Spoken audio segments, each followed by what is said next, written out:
My name is Roger Payne. I'm the director of the Grawemeyer Award for Ideas Improving World Order. It's a $200,000 prize given annually by the University of Louisville, one of 5 Grawemeyer Awards that are being celebrated this week. My job is basically to briefly introduce the speaker and tell you just very little bit about his ideas. He's going to be talking about his ideas, so I don't see any reason to be redundant. He has been awarded for his book, Syndromes of Corruption, Wealth, Power, and Democracy, published on Cambridge University Press. I don't think it would be corrupt for me to say it's available on online booksellers. I do think it would be corrupt for me to say, which you can get to through a link on my blog. But then again, it might not be corrupt if I point that out, because then that's transparency. No, actually, we did not bring Professor Johnston in because of any particular message that we're trying to send, say, about American politics or Kentucky politics or life in Louisville at the University of Louisville. But all of us are aware that the headlines, it seems all the time, are filled with stories about corruption. And political scientists, like me, are very interested in the idea of corruption, but unfortunately, there are not a lot of good ideas, until now, of course, about how to think about corruption in a systematic way, how to study corruption so that it could be something addressed by political actors, potentially reduced, and thereby have an effect on improving world order. So Professor Johnston is going to be talking about it this morning. He comes to us as he's a Charles Dana Professor of Political Science at Colgate University in upstate New York. He was thrilled yesterday. I think he said it was the warmest day he had in 5 months or something like that. So welcome to Louisville. You can read his biography. He's been associated before with the United Nations, the U.S. State Department, the World Bank, the World Resource Institute, the U.S. Agency for International Development.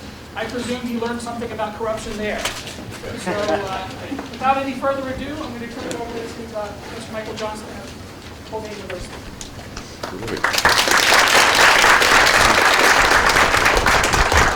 Well, huge thanks to Professor Payne and to all of you for turning out. And I'm going to talk a little bit about a couple of threads of work and try to pull them together. But I'm here mostly, I think, to get your thoughts and your reactions and advice on how the project should develop going forward. Hamilton, New York, as you may or may not know, is up in the middle of the state of New York. It is a modest little town with a great deal to be modest about, if you think about that. And you have, here at Louisville, more fans up in that part of the world than you may be aware of. As I've told a few other people, every time Louisville beats Syracuse at anything, a lot of people at Colgate smile, so we thank you for that. The tie, I don't think quite makes it to cardinal red, but I'm with you.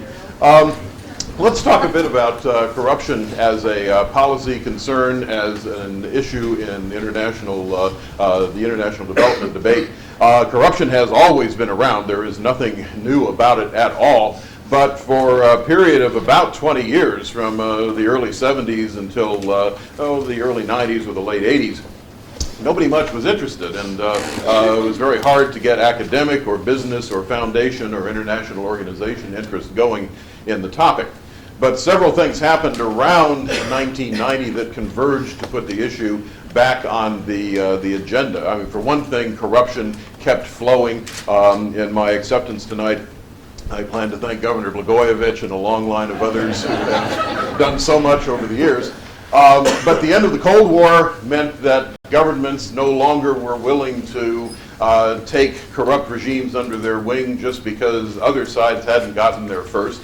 Governments and citizens were wanting more effective use of foreign aid.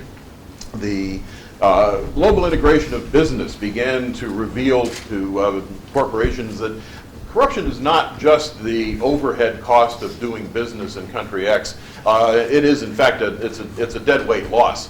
And many companies, especially as the competitive environment became sharper and more difficult to negotiate, began to question what they were paying out with corruption.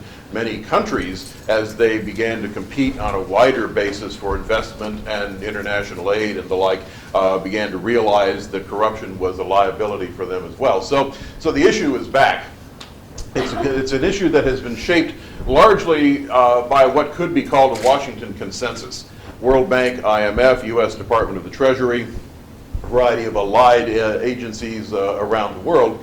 One that, as I will suggest in a moment, has a distinct worldview when it comes to corruption, but maybe has generated a bit too much consensus, has oversimplified a problem that in fact has many dimensions. A rich country worldview predominates. I'm not here to stigmatize that, but rather simply to say that that view, like any other, is partial.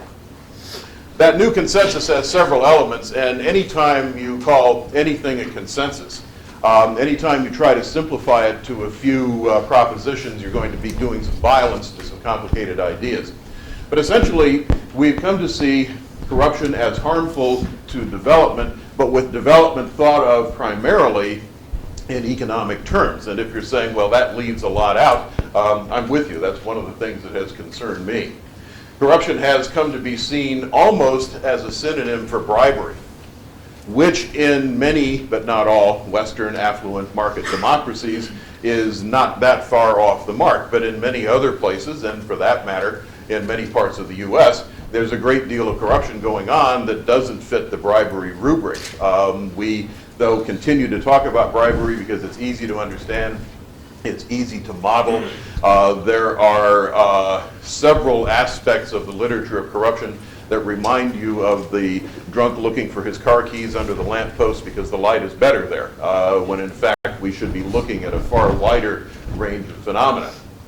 There's been a focus that has tended to emphasize high-level grand corruption, and a lot of what goes on is dismissed in a way with the term petty corruption. I'm not comfortable with that term because a lot of times, even if the amounts of money are small, if you see the police sweep through a marketplace and shake down the stall holders, that's something that keeps poor people poor. And in that sense, we need to look at more than just what happens at high levels in ministries and governments involving major international interests.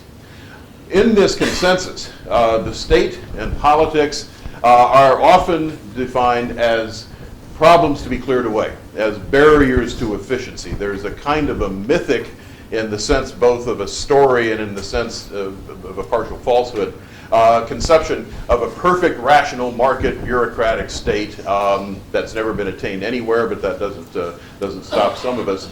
And politics is seen as a barrier to creating that kind of rational nirvana. I suggest, and we'll get into this a bit later, that when it comes to reform, politics is of the essence. That in fact, many societies with serious corruption problems over the years have brought those problems under control in the course of political contention, in the course of fighting over other things, quite frankly, often with reform and good government having relatively little to do with it. Nonetheless, we persist in reducing complicated issues of social and political change to slogans like good governance, political will, the notion that leaders will get up in the morning, look in the mirror, and promise to be good. I've been trying to do that for almost 60 years. It hasn't worked yet, and I doubt that it will work in corrupt countries. And as a matter of fact, I think we see maybe more consensus than we need. A sort of a one-size-fits-all body of theory suggesting that what works in the United States or in Canada or in the UK ought to be a perfectly fine idea in Kenya or Indonesia or Russia.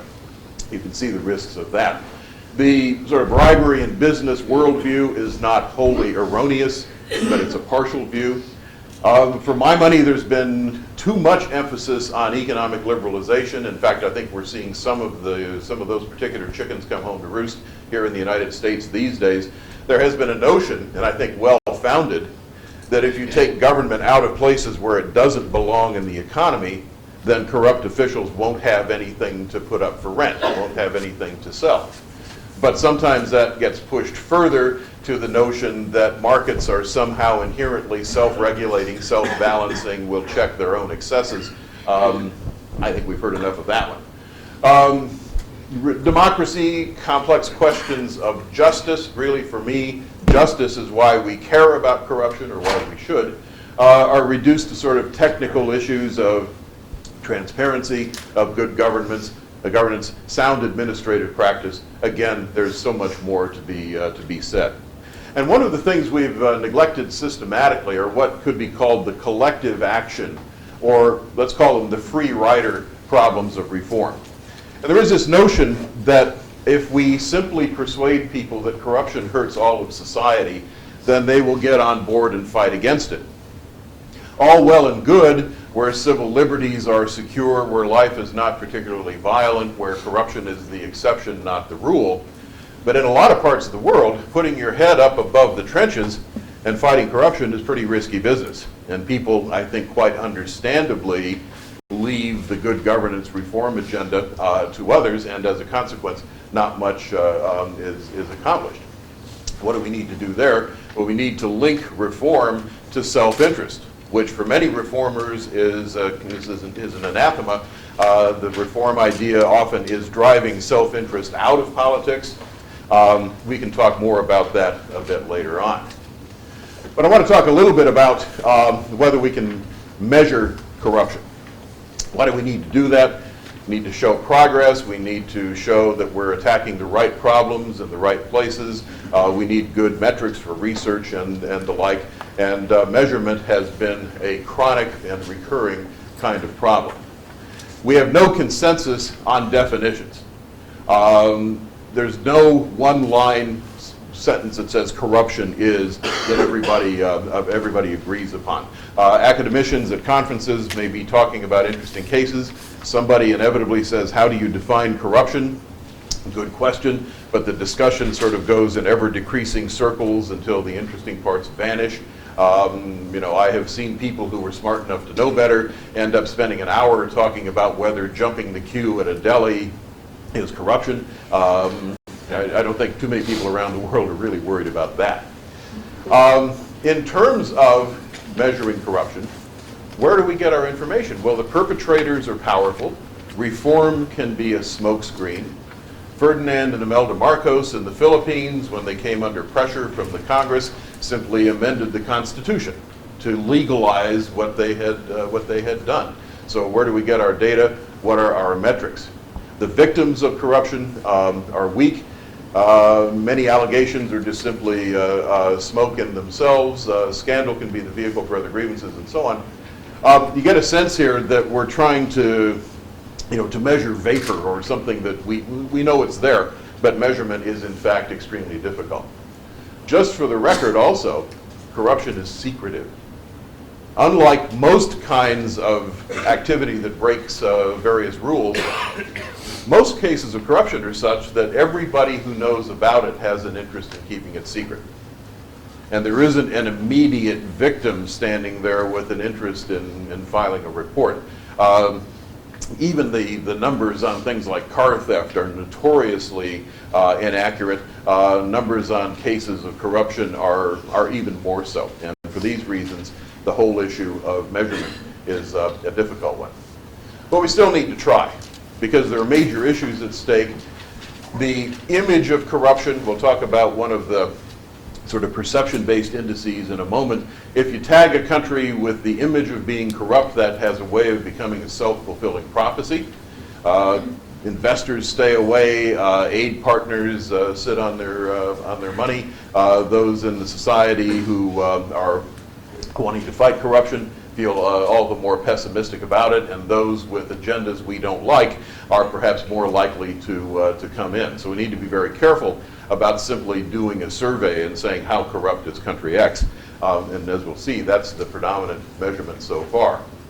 We also need to justify our efforts and to show progress to the public, to our backers around the world, to potential wrongdoers, to the citizens who are living the problem within the societies themselves. And where leaders are successful, where citizens have been successful, we need to give credit.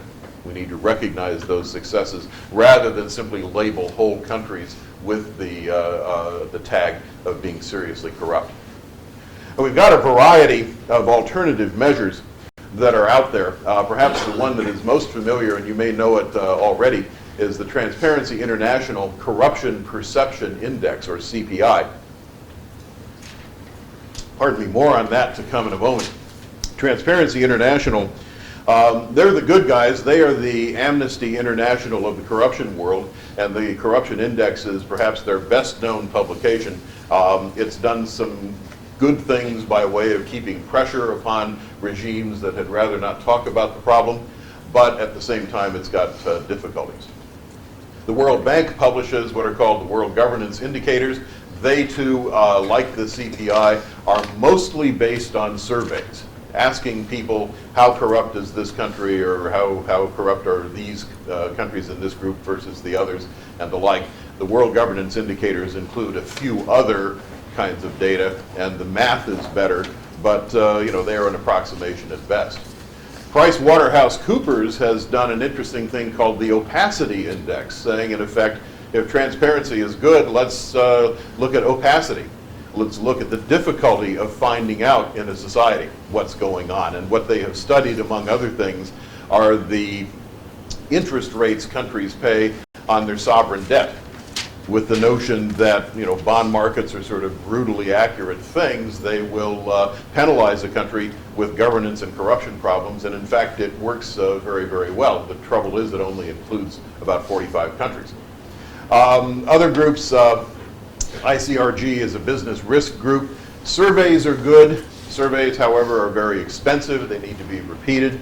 Government performance indicators, something I'll talk about in a moment, that's a kind of a project of mine, are in some ways a way forward, but they also have problems all their own. Any kind of measurement involves a trade-off of breadth versus precision. The TI index, as we will see, assigns one number to whole countries. So the US gets a score of 7.3, and that applies to New Jersey and New York and Kentucky and Louisiana and Minnesota and Wisconsin, and I think you can see the problem. The validity versus reliability issue is, in the sense of validity, is our index really measuring what we claim it's measuring? And often that's not proven, and in fact, in many cases, groups will say, well, look, the values are the same year after year. Well, maybe that's reliability, but it isn't validity. And we have a sense that our indices are measuring something, but it's not necessarily clear what it is. We need to track change, and the predominant indices cannot.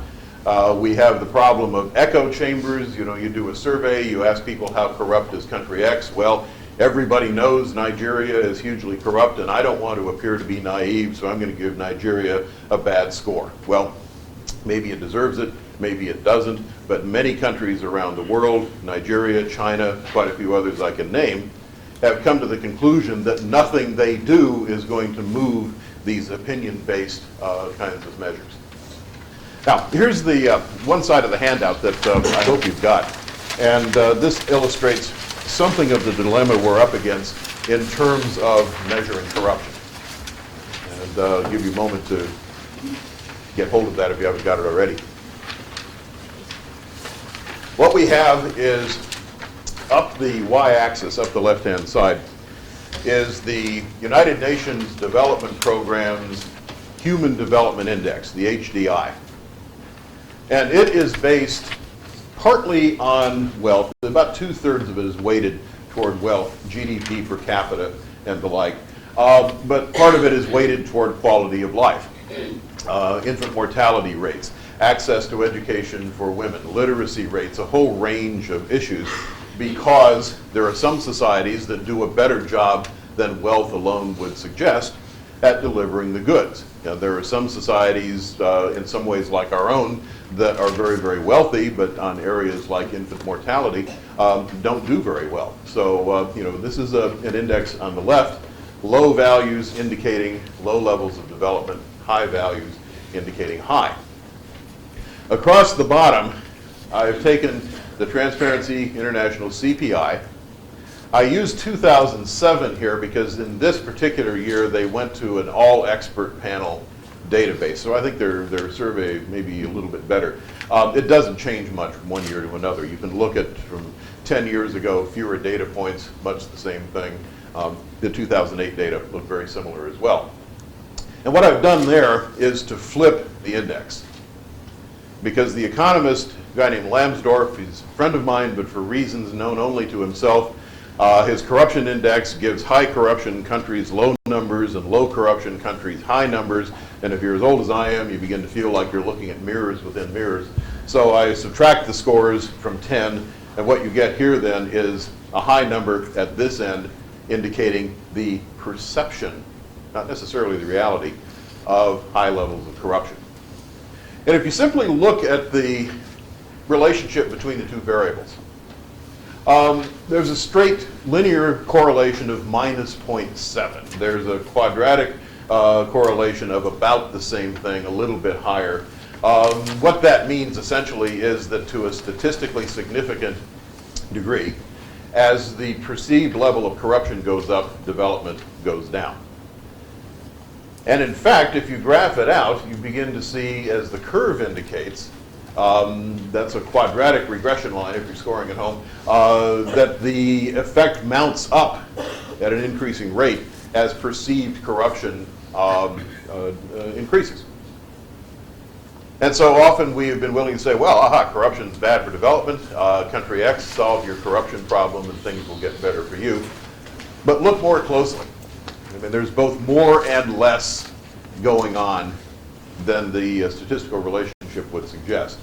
The fit between the data points and the line is closest at the upper left. Now, this is the land of affluent market democracies, in particular small and communal ones. What do we have? We have Denmark, we have Iceland, we have Norway, and the like. Singapore is nobody's democracy, but it's up there as well.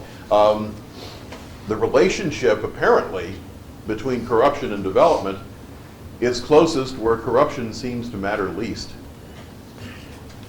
And as you move over to the right, the relationship gets looser and looser, and you get above about 5.0, and it essentially falls apart.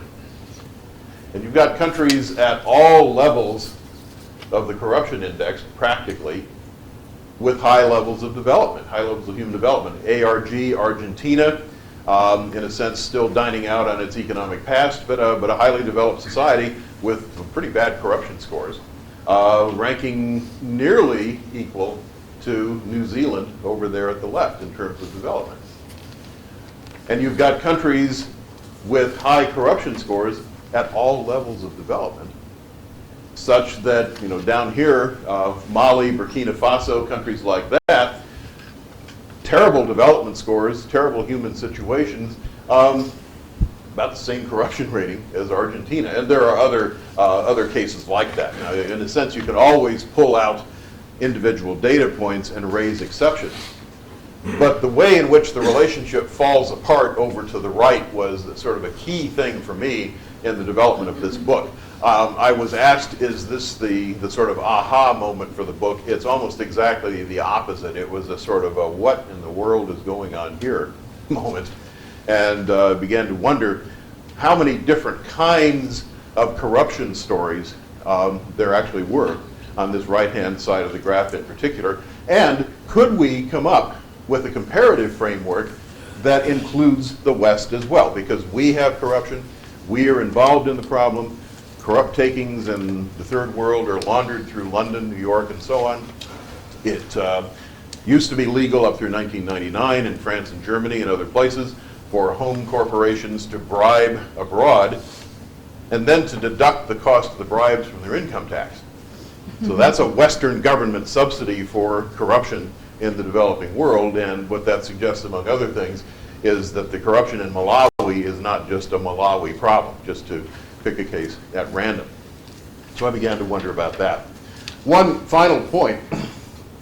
Sometimes great art like this is about line and form, but sometimes it's about spaces. And in particular, I was intrigued by this sort of, void in the lower left, suggesting, to the extent that we trust the data, which should be limited, that there are few low corruption, low development societies. And a lot of people, a lot of development agencies in particular, have made of that if your country is here and you solve your corruption, you will gradually move up there. And it's a tempting thought But the world nothing in the world is explained by just one cause, or at least nothing worth knowing about. If you put it in sort of the starkest terms, that somehow, well, what? Russia will solve its corruption problems and it will move up here and become a very large, very complex Denmark. That's a little bit hard to swallow. I'm more likely to believe that this area here is void, to the extent that it tells us anything, because these democracies, these affluent market democracies for the most part, have improved institutions in such a way that have both increased development and controlled corruption. Instead of X causing Y, there's a Z factor or a whole range of factors that need to be looked at that are causes of both.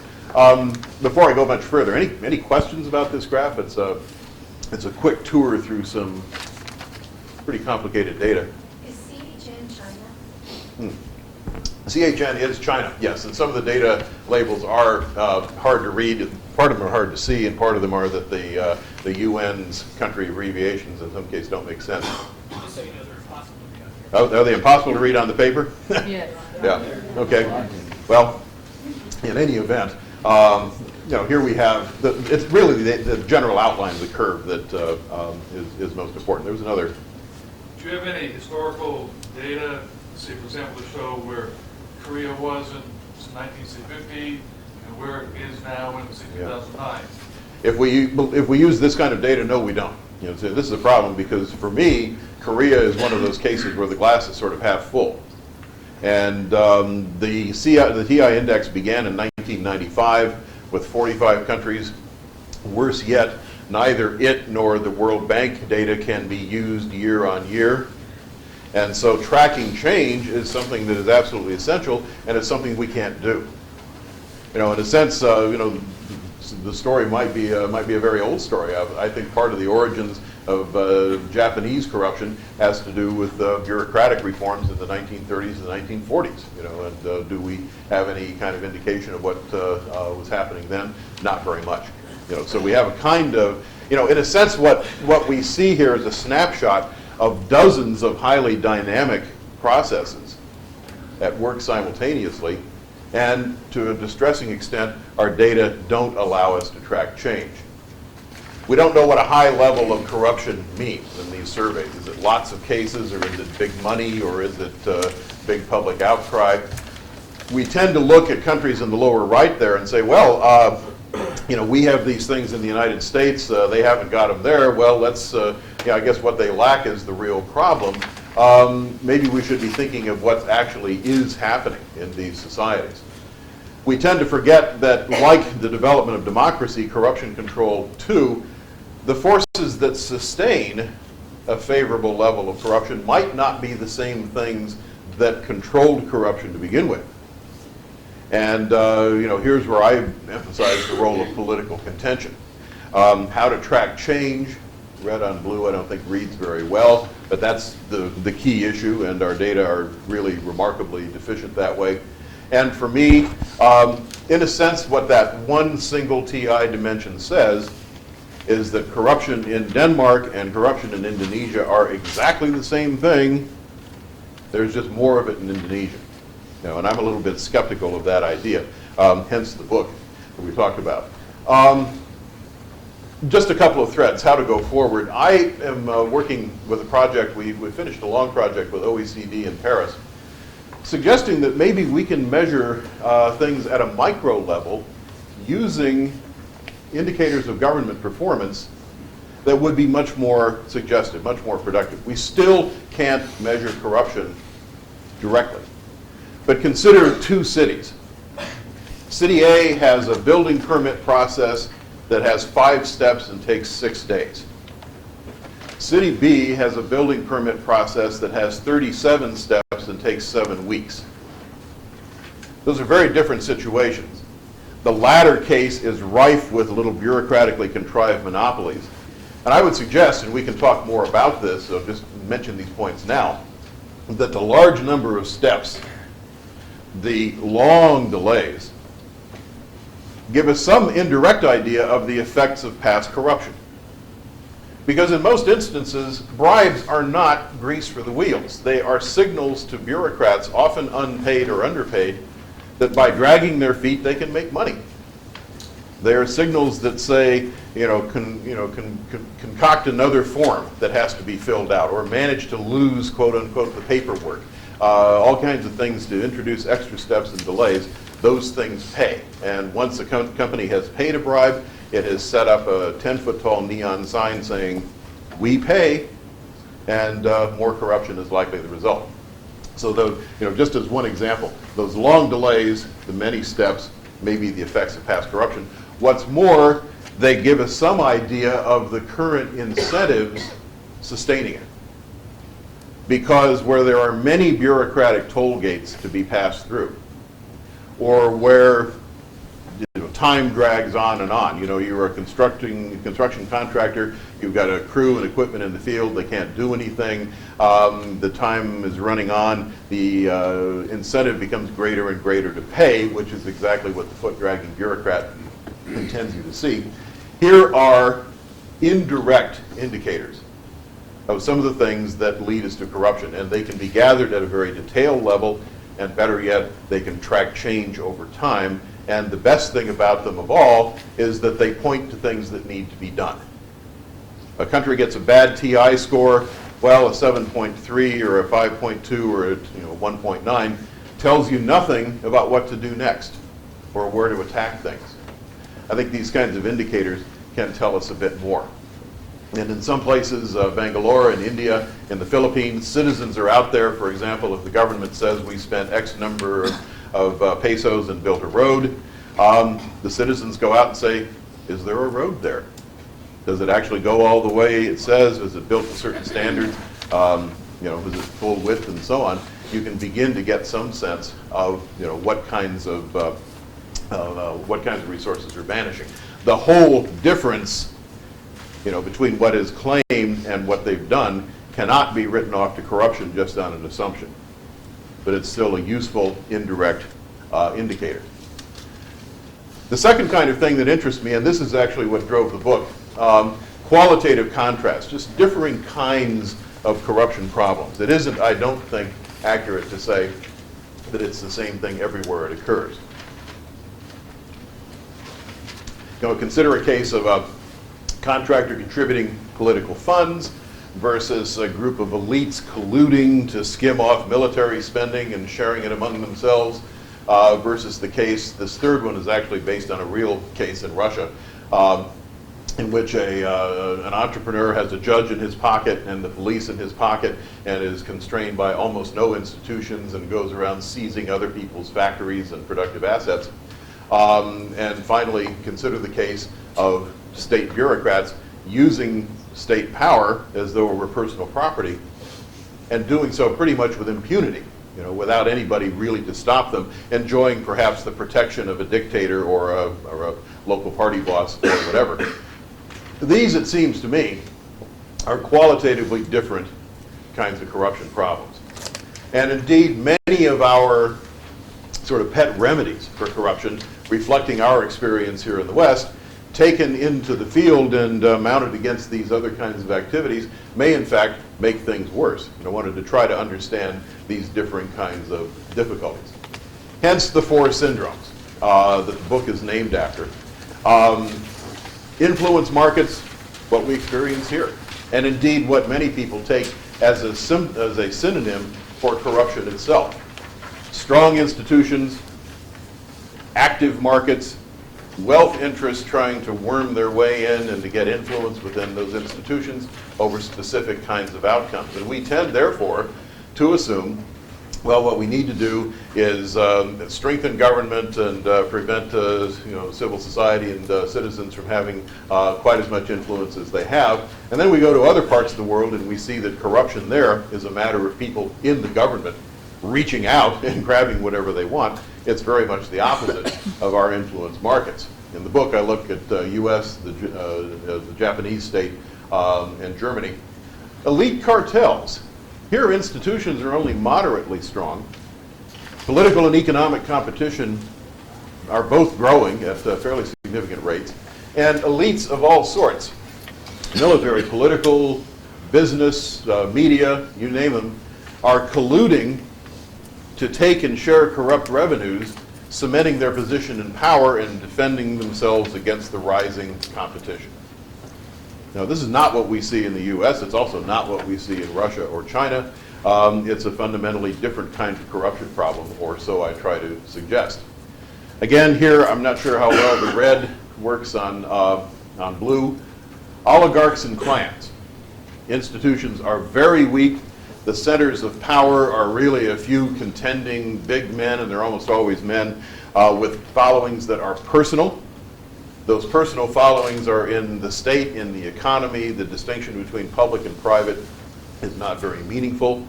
The situation is characterized by pervasive insecurity, lots of violence, weak property rights, and so forth. People are grabbing as much as they can, as fast as they can grab it. And finally, official moguls. Here, public institutions are weak. Politics is essentially a private endeavor. Think of Kuwait for a long time. It was essentially a kind of a wholly owned subsidiary of the Al-Sabah family. Politics and power are personalized, and while markets are opening up, there's very little by way of democracy, very little by way of checks and balances. Powerful officials jump into those markets, grab what they can, and do so with impunity. And I've got 4 slides here that basically just summarize what you've got. But on the back side of the handout, or page 2 of the handout, you have a summary that may be more useful than those 4 slides. Essentially, what I suggest is that those 4 syndromes will not exist in identical form in every place we find them, but they are a useful guide to how the corruption problems of differing societies contrast with one another. They can be a useful guide to what to do in various cases, in particular, how to build political ownership and political strength behind reform. Even more to the point, I think they can help us know what not to do in a variety of places. There are cases like Kenya, for example, where a rush to have competitive elections, which, I love competitive elections, but it was at a time when the resources that Daniel Arap Moi used to build up support were drying up, drove corruption to higher levels both within the government and in terms of the things that were stolen. And really, corruption went into overdrive because the competitive election made the regime more insecure without giving it a legitimate way to try to build support. So we have to be careful about what not to do. USAID has taken this scheme out into various places. They sent a group of very smart people out to Mozambique with these 4 syndromes, and they looked around and they said, hey, this really works. This really helps us. They sent another group of very smart people to Ukraine armed with these syndromes, and they came back saying, what in the world is this? More work needs to be done. It's a pretty complicated way of looking at things, but I think it helps unpack the notion of corruption problems. Where does it lead us? Chapter 8 in the book makes an argument for what I call deep democratization. I'm now working on another book that will develop that in detail with more case studies. At the rate at which things are going, you'll see that book in 2029 or something like that. It's tough, folks. But in a sense, the argument that I suggest is that before we even begin to talk about administrative reforms, good governance, transparency, and the like, we need to empower people to resist corruption. And in fact, we need to recreate the circumstances under which places like the UK and Sweden and, for that matter, the United States, checked corruption. Linking reform not to just the public good, because then it becomes like clean air, and it's something that everybody else will, in a sense, wait for you to try to accomplish.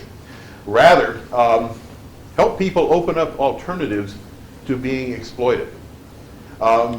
Help them draw lines around their human and property and cultural rights, and resist the abuses of authority that make their lives so difficult. Building a strong civil society, and doing so in an indirect way. You don't go into a corrupt society and start anti-corruption clubs and expect that to work. How do I know that? I've been in on projects where we tried to do exactly that. Instead, you use a diverse set of appeals. And you may find that a group that has no interest in politics, whatever, when push comes to shove, may bring real organizational strength to a community that's trying to resist various kinds of abuses. Now, this is the process that has taken place in many societies. And ultimately, it brings me back to the reason why I believe corruption is worth caring about in the first place. It isn't money stolen. It isn't the way it provides good material for Jay Leno and late night comics. The issue is justice. The issue is accountability. The issue is human rights and dignity, and the way in which we help and enable people to stand up for themselves and resist the kind of exploitation that is all too common around the world. It has happened in some places. It has yet to happen in many others. And before we begin to think that we have the answers here, I would suggest we need to fit our own corruption problems into a comparative analysis as well. Let me stop with that. I think we still have time left for your questions and comments, which would all be most welcome. Sir? Do you find that the four syndromes could be applied to individual type corruption, for example, from the name out to Bernie Madoff? I think within societies in different sectors, at different levels, very definitely. And in fact, one of the things that was difficult in Ukraine was that in many areas of the old economy, you had something like the old Soviet-style elite cartel that was still hanging on, and those habits and those alignments of power, have a tremendous tenacity. And in what they were trying to do with the new economy, and in particular the energy economy, that was something that was much more like oligarchs and clans. And so if you look over here, you see oligarchs. If you look over here, you see elite cartels. And if you come to the task with the notion that you need one number or one judgment for an entire country, it becomes very difficult.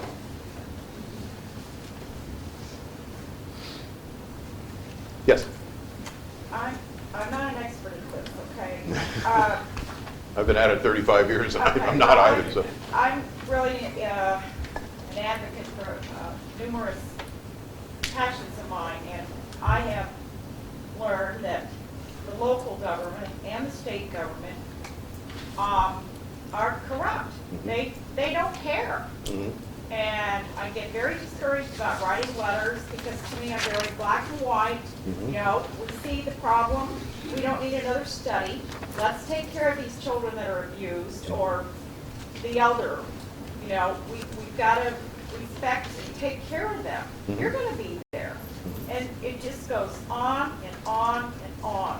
Mm-hmm. And I just keep plugging along because I had to talk to myself and say, which I thought, you're going to get my letter and you're going to change. And it didn't Right. happen. Right. And so how does political correctness fit in this too? Because it's like walking on eggshells. You can't say this. You cannot be accountable. Because whatever. Yeah. I mean, first of all, I wish you all kinds of success in your letter writing and your advocacy, and it's a thankless job. Secondly, some of the things I tried to get at in Chapter 4 echo exactly those concerns. If you want to know corruption problems in the U.S., it isn't, the massive theft of the entire government budget as happens in many societies. It isn't some foreign business person gets off the airplane in the national capital and hands a satchel of cash off to the Minister of Finance. At least outside of Illinois, I don't think that's it. But what do we have? You look at the polls. Year in, year out, 75% majorities say things like, nowadays the politicians don't care about me. 75% majorities saying, when it comes to decision making in Washington or Albany or Frankfurt or Sacramento, money talks. Citizens have too little power. And you see this again and again and again. That's a corruption problem. And in my analysis, in the case of the U.S., our corruption problem works its way out in terms of the declining credibility of democracy. And that's something worth worrying about, even if you can't put a dollar figure on it. Many people believe that contributors go into representatives' offices and put some money on the desk and buy what they want. Well, it doesn't work that way. As a matter of fact, I think the real risk is much more often the entrenched incumbent who's going to win with or without that money puts extortionary demands on the contributor. But no matter whether the public is factually accurate about every detail or not, if they see the process of accountability as being fundamentally compromised by money, that's an issue we have to address. And we had a round of reform at the federal level, the Bipartisan Campaign Reform Act of 2002. That sounds wonderful. Bipartisan reform, right? What's the only thing that bipartisan majorities of Congress routinely agree upon? The compelling necessity of their own reelection, yeah. You know, you have a House made up of 435 political gardeners all tilling a plot of ground. You have a Senate made up of 100 superstars, all of whom get up in the morning, brush their teeth, and see a future president in the mirror, and all of them in both houses dependent upon reelection. And so what do we get? After 15 years of people demanding reform, we get a piece of legislation that should have been called the Incumbent Protection Act of 2002. You know, I can run through the argument for that if you want, and I could be wrong about that. But, you know, you have people's expectations and their hopes vested in a process that they don't see working, and that they see money and a lack of accountability as the reason. You know, we have to address that. We have, ever since, you know, my adult lifetime, you know, with election campaigns that, no, they don't go back to Lincoln Douglas, but they go back far enough, thank you. We've been told to vote for change. And we vote for change. And we vote for outsiders. And what changes? You know, a common definition of insanity is doing the same thing again and again and expecting different results. You know, people are beginning to, you know, to get fed up, or have been for some time. What do you do about that? Well, I think you put the politics back in democracy. And I think we need reform efforts that don't try to drive money out of politics, but try to bring more of it in and a more even kind of balance from more different sources. You can do immensely creative things with different kinds of matches for citizens' small contributions. You know, but we haven't done that. And that's not the sole reason behind the disillusionment, but you know, that's a symptom of something that, you know, that we hear in the polls, that if I understand you right, I think I hear you articulating, and that I share as well. Yes? The University of Louisville has just introduced a position, ombudsman. Mm-hmm. And how well do they work, and are they a very good source of data? Mm-hmm. Where civil liberties are strong, they work very well. Where due process is strong, they work well. Where people feel secure in bringing in their problems and their reports, some cultural variations there being important, they work very well. In the worst of cases, do people bring their problems to the ombudsman? No, or at least not at first. And do the ombudsman have, you know, a place to sort of plant their feet in terms of due process? No, or not at first. But, you know, there are some success stories. It's not an ombudsman case exactly. But in the mid-1970s, one of the most corrupt places in the world was Hong Kong. And after a big police scandal, the police were in charge of investigating corruption. A prominent policeman was arrested for corruption. He just happened to escape from prison. You know, don't you hate it when that happens? They put in what's called the Independent Commission Against Corruption. They went out, they found the guy, they arrested him, and so they earned enough credibility to have a chance. And what did they do? They set up neighborhood stations where you can walk in and report corruption cases.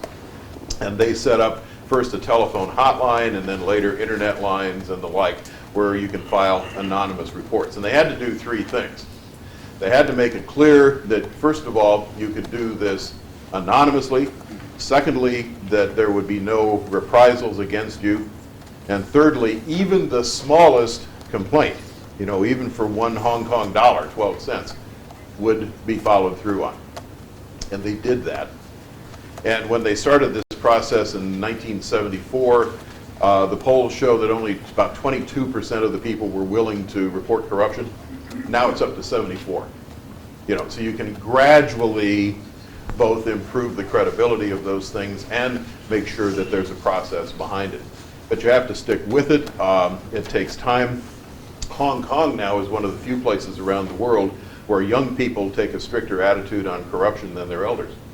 And I think that's one reason. For reasons I won't bore you with, I wish we had an ombudsman at our university, even though it's only a tenth the size of Louisville. We could use that as well. Yes? What's been the impact of the Foreign Corrupt Practices Act? Yeah, the Foreign Corrupt Practices Act, it's interesting. Enacted in the late 70s, making bribery abroad by U.S. corporations illegal. And I will admit, when it was enacted, and I was younger and a good deal more foolish, I hope, than I am now, I thought, yeah, right, this isn't going to work. Well, it has worked reasonably well in two ways. There have been numerous cases that are brought. And what's interesting is they wrote the law in a focused enough way that it involves specific kinds of accounting obligations and such, and it makes the cases, well, it creates cases that are makeable. So that's been good. Secondly, it influenced the OECD to, in effect, write a Foreign Corrupt Practices law writ large. And that is the Anti-Bribery Convention that was enacted in 1999. It has a couple of loopholes, but and it still really just covers the rich countries. But nonetheless, it extends that kind of ban on bribery around the world. And then that, I think, led to the recent UN convention too. And it was that OECD convention that made it no longer legal in the Frances and the Germanys to deduct the cost of bribes. So I think we're seeing some positive benefits. And there's an interesting case too. Many business people predictably say, well, okay, we lose contracts because of FCPA, Foreign Corrupt Practices. But there are a number of others who say, well, it's not just a sword, it's a shield. And in places like China in particular, US business people have been very successful at sitting down and saying, look, I can't pay you, I can't send your child to the University of Louisville, I can't send your family to Disney World, now let's talk. And that takes a whole lot of nonsense off the table. So there's been a kind of a surprising, almost inoculation effect that way too. It's not magic, but it has worked pretty well. Yes? If you could look at jurisdictions in the U.S., states that have a history of better performance, Yeah. say, versus others that don't, like, say, Louisiana might have a perception of historically corruption. Perception and probably reality. Yeah. And versus Minnesota, and look at their rankings in different indices of health and prosperity, and see some comparison there? Yeah, you get really pretty big effects. I went to college in Minnesota, and a couple of years after I graduated in Minneapolis, they had a city election, and a local council member was hauled into court and paid a fine for vote buying. What he had done was to take Kool-Aid and Twinkies out to a senior citizen center. So maybe you can set the bar a little bit too high. But it's a true story. But the quality of government there and the level of government trust is pretty high. Minnesota was able to put in place something called the Minnesota Compact, which was a voluntary agreement on the use of media, negative campaigning, and the like. The political culture there differs. The social composition differs. It is a wealthy, well-educated state. It doesn't have to cope with a lot of the problems of a Florida or a Texas or a California. So it's hard to compare. But it's a part. The good government there is a part of a package that does succeed. When you do this statistically, it's a little bit like Putnam's stuff on social capital. Social capital, keeps tax payment compliance up and juvenile delinquency down, and all the children are above average. And it's hard to know what's cause and what's effect, frankly.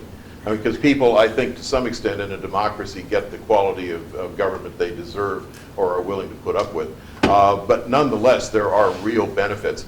Extrapolate that from Minnesota to a very different place, Singapore, a tremendously corrupt place in the late 50s.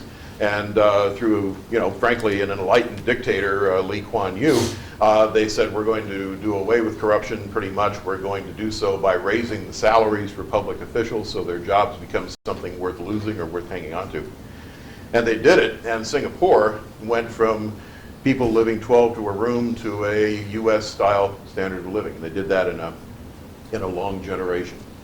So there are real benefits. There's something real at stake. And I hear about cases such as one in Bolivia in the 1970s, where money intended for a large fresh water, drinkable water system was instead spent on fighter bombers. There are real trade-offs in terms of quality of life.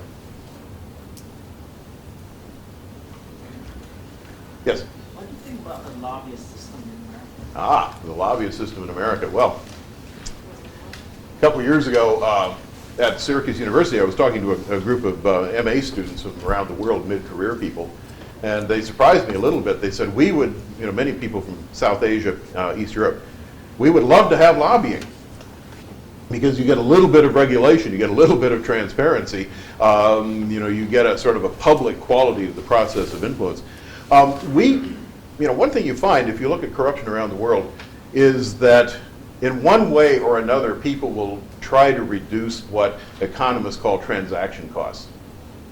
And in India, there are middlemen, touts and the like, who stand outside government offices and thrive on confusion and do that. Our lobbyists play a very similar role. Now lobbyists are not, the devil incarnate. Lobbying is protected by the First Amendment. Lobbying conveys good information to legislators. It is a way of cutting transaction costs. But a couple of caveats. One is, if you have a lobbyist, it's very nice. I don't think I have one. I don't know if you do. There's as E.E. Schatzschneider said many years ago, the sort of political chorus in the U.S. sings with an upper class accent. Much the same thing for lobbying. Secondly, it's worth asking, just to be ornery about it, does the U.S. get a good score on the corruption indices? Because we've legalized most of the pathways for wealth to exercise influence in politics. I mean, in a sense, who would pay to go through an open door? And many of the developing countries around the world have, from day one, put in a set of standards that are extremely high and extremely demanding and really unattainable. We've had a chance to sort of adapt and find middle ways of doing things, of which lobbying would be an example. I don't know if I'm answering your question really very well, but it serves many functions and has some definite moral hazards associated with it. Yes? With some very corruption involving lobbyists in the last few years. Yeah. That, especially in America, would that be a trade-off, good or bad? Yeah, our friend Jack Abramoff, who, as a sidebar, owned a restaurant in Washington, and I can't remember what it was called, but after he got arrested, they wanted to rename the restaurant. They had an online contest, and an economist friend of mine said it should be called Fork It Over, I think. What was Abramoff's scandalous conduct? It wasn't actually lobbying. Had he done what he said he would do, he went to the Mashantucket Indians in Connecticut and said, pay me, I'll be your advocate. And had he done that, that would have been legal and maybe it would have been effective, who knows. But instead they paid him and he sent Tom DeLay and others off to Scotland to play golf. And so what fundamentally his scandal was not being a lobbyist, but rather misrepresenting the lobbying function. So I don't know, we will see a lot more of that kind of thing. Yes? Could you discuss a little the role of culture in corruption? I Yeah. know there are a lot of factors that go into it, but if you look at the upper left-hand corner of your graph here, and I can't read it from what I have here, but I know I've seen the stats, and the countries group up there, they are always the Scandinavian countries. They're the lowest on corruption. They're the highest on the governance indexes. And in terms of something that's not happening, corruption not happening, you can make an argument that it may well be culture accounting for a good part of it. Yeah, a lot of these societies are also small and communal, and I think that matters a great deal. Whereas down here, you have a lot of societies with strong communal elements within them, but often multiple sort of communal elements. The boundaries of those societies having been drawn in more or less arbitrary kinds of fashion. I don't myself use culture to define corruption, but I think it's critical in a couple of ways. One, in understanding its significance. Does it matter? How much does it matter? And so forth. Culture is absolutely indispensable that way. Secondly, reform has to address people's sense of what's wrong, has to address people's sense of what's unjust. And in that sense, reform, as with any other kind of justice, reform not only needs to be done, it needs to be seen to be done. And to understand people's conceptions of fairness is a critical element as well. Such that we often go into some of those societies on the right-hand side and in a sense say, well, what you need is an absolutely impersonal bureaucracy. In a society where often personal ties and obligations have been the only way of getting things done, more or less since forever, that's not only a losing battle, that's probably a kind of reform that will do more harm than good. That's the very short answer to another book's worth of issues, and I'm glad you brought it up. Thank you. You had made a comment that I guess I wondered, I want to know whether you have a definition of corruption, because I'm back to this problem of what is corruption. For example, we're now getting all these memos that came out during the Bush administration about how should we interpret the Constitution and presidential powers. I'm not sure that would fit a definition of influence markets, because it wasn't about personal gain, but it may be a corruption of a political system and the constitutional order. Yeah. So how do we start? Are the four syndromes enough, or are there different?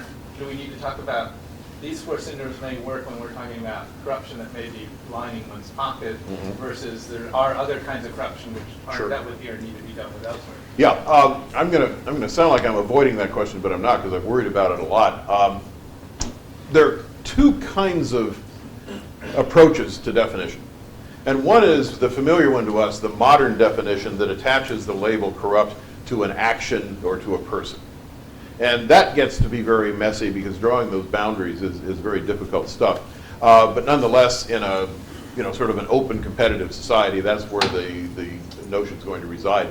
I, in that sense, think of corruption as the abuse of public power and resources for private benefit, emphasizing immediately that words like abuse, public, private, and even benefit are politicized.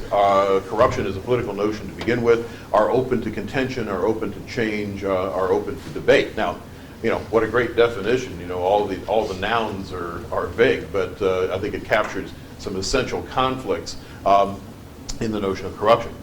But over and above that, and I think what people are pointing to when they say things like government doesn't care about me, is something that, for want of a better term, could be called a classical definition. And this goes back to Thucydides, it goes back to the Athenians, and as Patrick Dobell argued, this sort of classical notion of corruption really is a collective state of being. And it corresponds with the loss of a regime's ability to inspire loyalty, the loss of the leader's sense of being answerable to those whom they lead, and it's a kind of collective sort of moral decay of the entire society.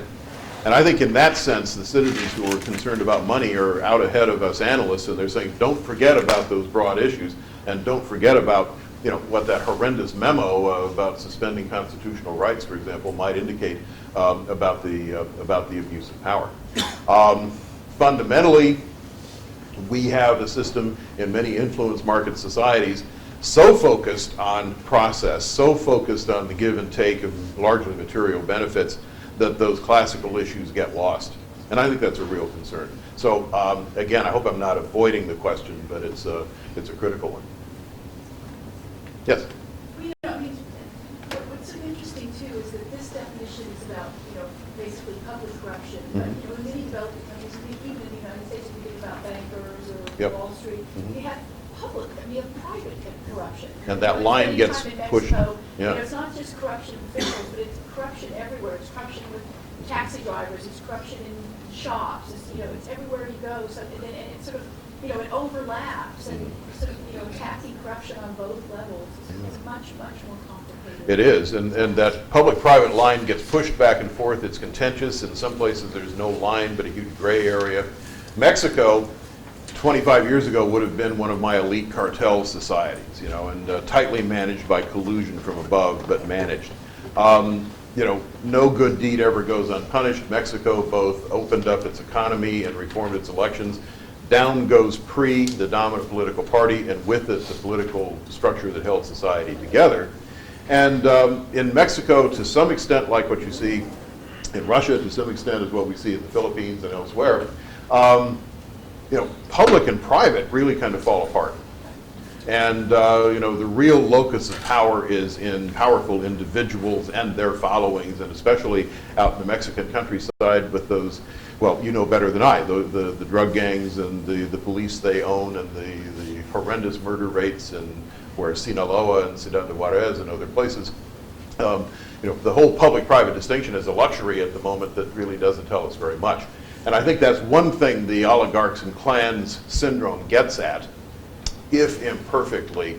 I wouldn't want to say, well, Mexico is just another Russia, but I would want to say there's a surprising amount of continuity on view there. But isn't there also an argument that, I think Scott and others have made that in certain respects, if you start picking away at the corruption, the entire society will collapse because nothing actually functions normally, nothing functions. It's also unorthodox because it's all based on, it's absolutely founded on everyone, every single citizen and official participating in corruption, that if you try to eliminate that, the entire society would collapse. Well, and I think that's what we're seeing a bit of in Mexico. I mean, I'm probably more optimistic about Mexico than some people, but nonetheless, it's been a tragic story. And you take out that elite cartel at the top, and what do you put in its place? Well, we didn't put anything. And so you get a situation, as with the middlemen in India, that corruption may be a third best way of doing things where numbers 1 and 2 just are not possible. That doesn't make it good in some absolute sense, but it means that we ought to be very careful about reforming, because we have to have an answer about what we put in its place before we move against it. The Mexican scholars in Mexico, when we were there a couple of years ago, they all argued that in fact PRI would come back, that the people would put PRI back in because they needed that structure. Everyone was realizing that, and that's why the last election was such a shocker. PRI's structure for coming back hasn't come back, and they're funded resources. So. Well, and what I was going to say, and the question I was going to ask was, it seems that sort of when you take that approach that maybe corruption seems to be being replaced with violence, which I had never thought of as necessarily a form of corruption, but if you can't buy off the officials, I'm thinking of the mayor resigning in Ciudad Juarez, after threats to kill his police force. I'm thinking of political assassinations. I'm thinking of Russia killing journalists. If you can't use the money system, does violence replace that as a new form of corruption? And if in Russia you cannot enforce a contract or you cannot keep your property safe, you call in the wise guys. It becomes a sort of a de facto law and order. The problem with working with organized crime is that once you hire them, you can't fire them, and life gets very complicated. Should we take one more, or how's our time running? Yeah, I would say one more question. Okay.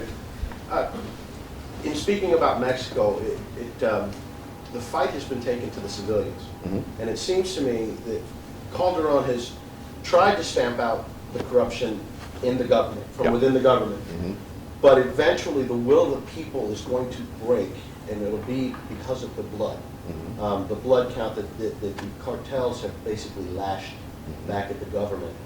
What tools can a government put in place to I guess, like you had spoken about, giving the people the tools to fight corruption or to resist corruption? How do you keep your society from basically collapsing from fear of violent drug cartels? I mean, I don't think in that situation, Russia's another one, or at least would have been a few years ago. I don't think we should move directly to trying to fight corruption. I think we need to make people's day-to-day circumstances more secure. And that means, and now this is in a sense that I'm offloading the problem, but I mean that means you've got to look at the violence rate before you can even begin to talk about corruption. You've got to look at the civil liberties and the freedom to participate in public life without putting your life on the line.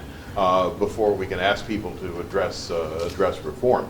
And that means, in a sense, doing, we hope, in a fairly short period of time, what we had in other societies centuries to accomplish, and that is for people to gather resources and organizational skills and to find ways of defending themselves by political rather than by violent means. Put it that way, it sounds like a realizable goal. How you get there, I'm not sure. I would say, a sort of view of the Mexican future would be if you had 2 or 2.5 pre-style political machines competing with one another without stealing the elections, but offering people at the grassroots something tangible to make their support worthwhile. Well, that begins to sound like replacing some corruption with others. Maybe it is, but I think maybe it's replacing a more dangerous and disruptive kind with a kind that's more integrative and draws people together. And it means that you don't go to Mexico, or we shouldn't go to Mexico and say, well, you really ought to try to be like Denmark. That's not going to happen. Good question. I wish I had a better answer for that one. I want to thank all of you for coming today. I certainly thank our speaker.